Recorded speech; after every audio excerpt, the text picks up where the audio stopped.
I never thought I'd wake up one day and find a railway station being built in my own backyard. But that's exactly what happened. It all started when I noticed construction workers moving equipment onto my property. At first, I thought it was a mistake. Maybe they had the wrong address? But when I walked outside to confront them, one of the workers just shrugged. "Talk to the HOA," he said before continuing his work. That's when I knew this was no mistake. This was Karen. Let me back up. For years, Karen had been running our HOA like a personal empire.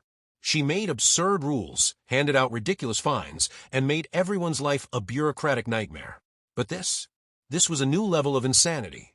I stormed over to the HOA office, bursting through the door without knocking. And there she was, Karen, sitting behind her desk, sipping tea like nothing was wrong. "Ah, Mr. Reynolds," she said with that fake, tight-lipped smile. "What brings you here?" I held up a photo of the half-built railway platform sitting on my land. "Care to explain this?" Karen didn't even blink. "Oh, that? It's an HOA-approved infrastructure project. The community needed better transportation options, so we decided to build a private railway station. Isn't it wonderful?" I stared at her, trying to process the sheer audacity. "On my property." She waved a dismissive hand. "Oh, don't be dramatic. It's for the good of the community. You'll be compensated, of course. A very generous $50. $50. I clenched my fists. "Karen, this is illegal." But she just smirked. "Oh, feel free to check the HOA guidelines. We have the authority to make necessary improvements for the benefit of the neighborhood." I grabbed the HOA rulebook off her desk and flipped through the pages. And there it was. A vague loophole-ridden clause about community improvements. Karen had outplayed me. For now. But I wasn't about to roll over and let this happen. I walked out of that office with one goal in mind: take Karen down. I stormed back home, my mind racing. A railway station. On my land. Karen had really outdone herself this time. Over the years, I had dealt with her petty HOA fines, absurd restrictions, and nonsensical rules, but this was an outright land grab. I refused to let her get away with it. Step 1. Finding the loophole. The first thing I did was sit down with the HOA rulebook. Karen had pointed to a clause about community improvements, but there had to be something, some tiny legal detail she had overlooked. I spent hours flipping through the dense, jargon-filled pages, highlighting anything that might work in my favor. And then I found it. Section 14, subsection B. Community improvements shall not infringe on private property without full homeowner consent. I stared at the sentence, reading it over and over. It was my golden ticket. Karen had framed this as a neighborhood project, but she had never gotten my written consent. Meaning, the entire project was illegal. A smug grin spread across my face. Karen had finally slipped up. Step 2. Gathering evidence. Knowing the rulebook wasn't enough, I needed proof. I grabbed my phone and headed outside, snapping dozens of pictures of the half-built railway platform in my yard. I also recorded a video. Red circle, this is my private property. I did not give permission for this construction. The HOA is trespassing. But I wasn't done yet. I called my neighbor Greg, who had always hated Karen's ridiculous rules. "Hey Greg, do you have any idea how this HOA railway got approved?" He chuckled. "Oh, you didn't hear? Karen called an emergency HOA meeting last week. Only her friends showed up, and they passed the project without telling the rest of us." My jaw tightened. Karen had rigged the vote. She had deliberately excluded homeowners from the decision, which meant another violation. I had her. Step 3. Confronting the HOA board. The next morning, I marched straight to the HOA office. This time, I wasn't alone. Greg and a few other furious homeowners had joined me. We walked in like an unstoppable force. Karen, who had been sitting at her desk looking smug as usual, paled when she saw the crowd of angry neighbors. "Ah, Mr. Reynolds," she said nervously. "Back so soon?" I dropped the HOA rulebook onto her desk with a loud thud. "Read Section 14, subsection B," I said. Karen hesitated, then skimmed the page.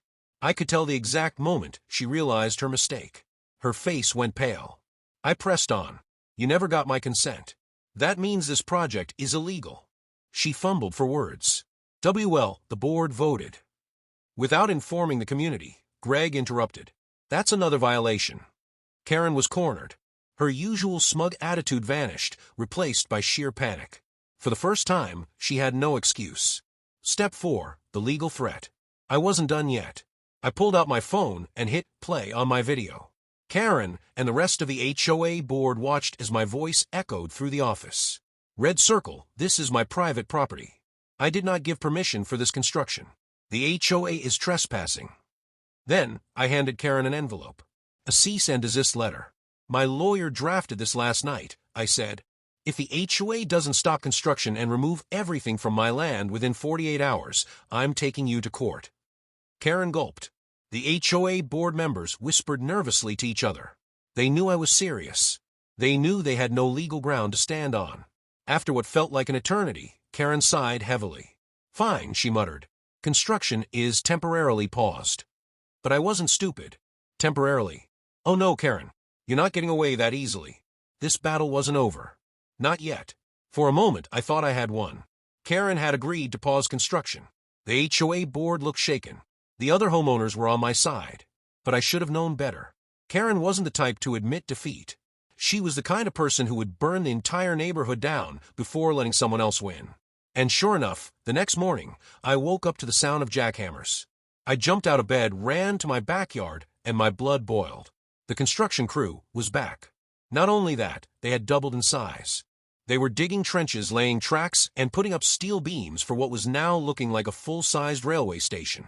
And there, standing in the middle of it all, with her arms crossed and a smug grin on her face, was Karen. I stormed toward her. Karen, what the hell is this? She smirked. Oh, Mr. Reynolds, I did tell you the project was only temporarily paused. I clenched my fists. You have no right. She held up a piece of paper. Actually, I do. The HOA board just voted again. We passed an emergency override rule. Construction is back on. I grabbed the paper and scanned it. It was pure nonsense. Karen had called another HOA emergency meeting. This time, she didn't even bother inviting the other homeowners. It was just her and her loyal lackeys. And they had voted that the railway station was too important to stop. I looked back at my property, being torn apart, and I knew. Karen had declared war. Step 1.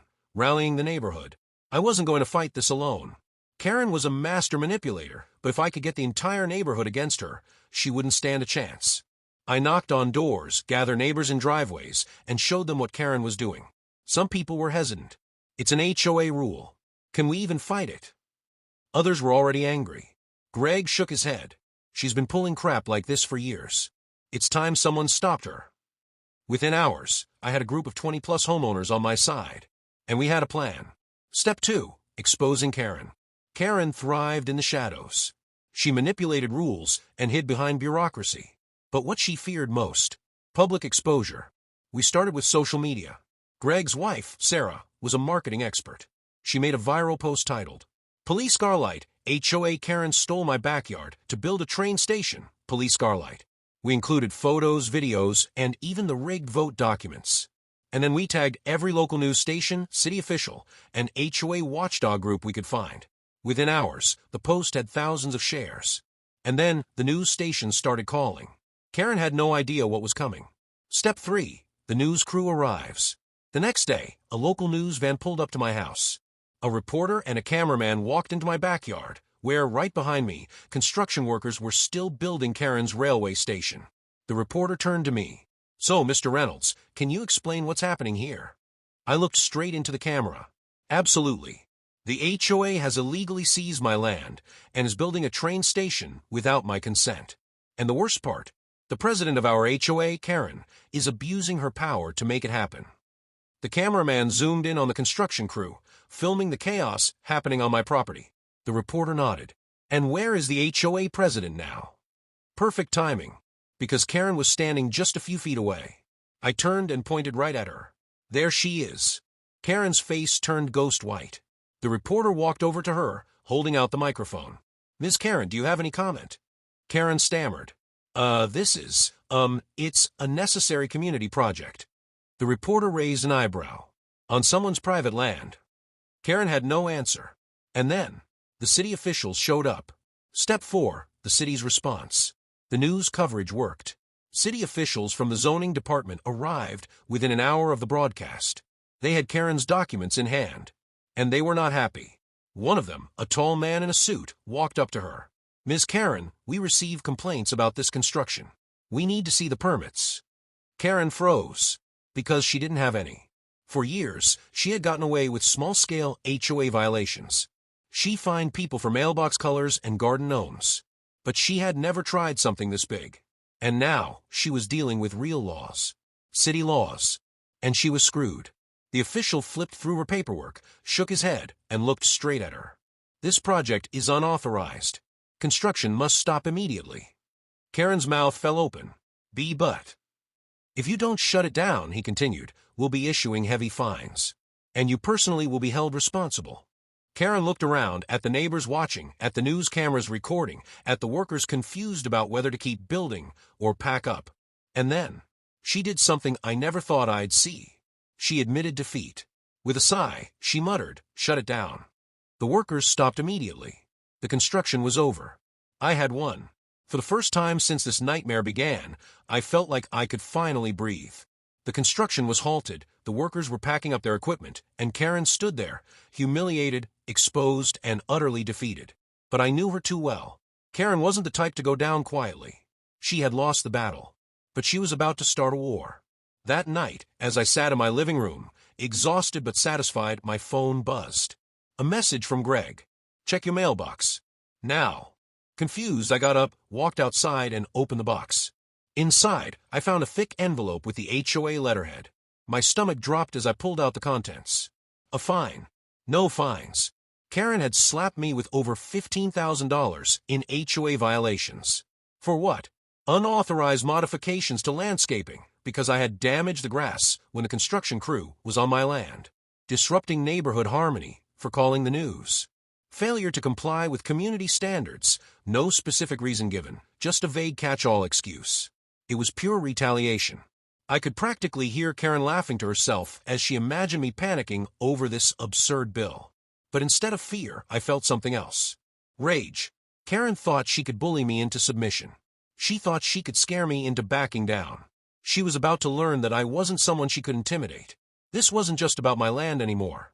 This was about making sure Karen never abused her power again. And I had the perfect plan to make that happen. I sat at my kitchen table, staring at the ridiculous HOA fines in my hands.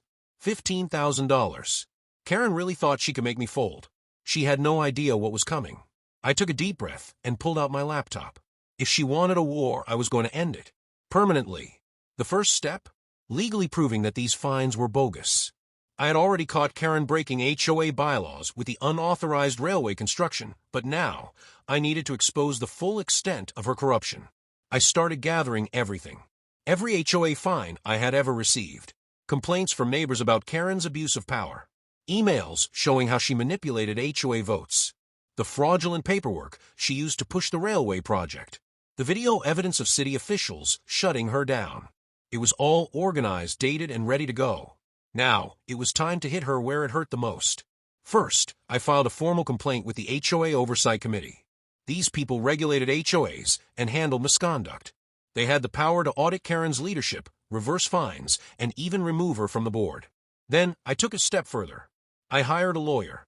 And not just any lawyer, one who specialized in HOA abuse cases. We put together a lawsuit against Karen and the HOA for harassment, fraudulent fines, illegal land seizure, the railway station, HOA election fraud, rigging votes. Karen had been playing her games for years. But this time, she was playing against someone who knew the rules better than her. But I wasn't done yet. It was time for the final blow. I gathered every homeowner who had ever suffered under Karen's rule. We held a secret neighborhood meeting without her. One by one, my neighbors spoke up. Greg, she fined me $500 for leaving my trash can out 5 minutes late. Sarah, she rejected my house paint color, then painted hers the same shade. Mr. Thompson, she raised HOA fees, but never showed where the money went. By the end of the meeting, everyone agreed on one thing. Karen had to go, and we had just enough votes to make that happen. The next morning, we officially submitted a recall petition to remove Karen from her position as HOA president. The board had no choice but to hold a vote. Karen was about to face the consequences of years of corruption, and there was nothing she could do to stop it. The HOA emergency meeting was set for Friday evening in the neighborhood clubhouse. Word spread fast. By the time I arrived, almost the entire neighborhood had shown up. People who had never attended a single HOA meeting before were here for one reason only: to finally get rid of Karen. I walked inside, and there she was, sitting at the head of the table, acting like nothing was wrong. But I could see it in her eyes. She was nervous. She had spent years ruling this neighborhood like a dictator, thinking she was untouchable. But now, her own neighbors were turning against her.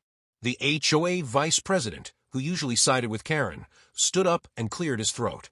"All right, we'll begin the vote on the recall of HOA President Karen." Before he could even finish, Karen slammed her hands on the table. "This is an illegal meeting. You can't do this." The crowd erupted. "Illegal? Like the fines you've been handing out. You didn't ask if it was legal when you built a damn train station in someone's backyard. You're done, Karen." Karen's face turned red. "I am the HOA president. I make the rules." I stood up. "Not anymore." I pulled out a stack of papers and handed them to the board members. The fraudulent railway project, the illegal fines, the rigged elections, the HOA funds she had mysteriously used for personal expenses. Gasps filled the room as people flipped through the pages. Karen's jaw clenched. This is a witch hunt. Lies. You have no proof." I smiled. "Actually, we do." I turned my laptop toward the crowd and hit play. A recorded conversation between Karen and one of her HOA board puppets played over the speakers. Karen's voice: "I don't care if they complain. Pass the fines. They won't have the money to fight back." The room went silent. Then, boom. The crowd exploded. "You admitted to it. You've been scamming us. You raised our HOA fees and used it for yourself. This is theft." Karen's hands were shaking. She looked at the board members, desperately searching for backup. But this time, no one was on her side. The vice president cleared his throat. "Let's proceed with the vote." It wasn't even close. 93% voted to remove Karen. She was officially stripped of power. As she sat there, frozen in shock, the vice president added, "Oh, and Karen, you'll need to return misused funds. We're also reporting you to the authorities." Karen screamed, "You can't do this to me. I built this neighborhood." Security walked in and escorted her out. As soon as the door closed behind her, the entire room cheered. Karen was gone. The HOA fines were reversed. The neighborhood was finally free.